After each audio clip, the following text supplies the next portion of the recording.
तो आज हम एक परसेंटेज का कॉन्सेप्ट सीखेंगे। ये वोटिंग से रिलेटेड चैप्टर है, किस तरीके से इन टाइप के क्वेश्चन को टारगेट करना है, ये बहुत ज्यादा इंपॉर्टेंट हो जाता है। आपको ये समझना पड़ेगा कि आपको जो डिमांड दी गई है, विनर या फिर लूजर, उसका किसके रिस्पेक्टिव में बोला गया है। बाकी डेटा तो बात की चीज होती है। आपको बोला गया है कि जो विनर है वो 41% वोट उठाता है अपनी वोटर लिस्ट के। तो अगर वोटर लिस्ट की बात चल रही है तो आपके पास सिर्फ और सिर्फ एक ही मेथड बचता है कि आप 100 मान के करोगे सारी चीजों को। हम इसको कैसे टारगेट करेंगे? हम मानेंगे कि वोटर लिस्ट में जो लोग थे वो 100x थे, उसमें से कितने लोगों के जो वोट हैं वो कॉन्टेस्ट किए गए हैं।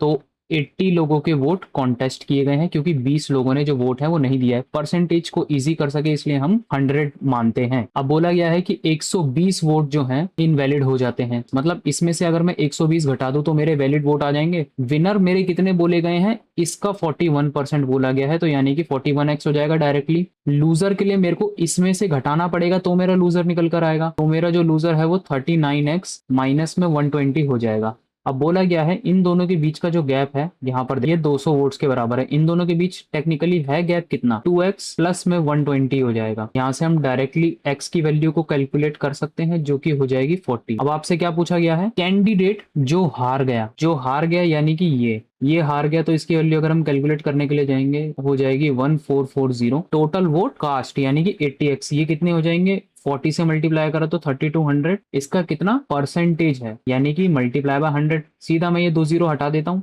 कि आंसर मिलेगा जो कि है 45%।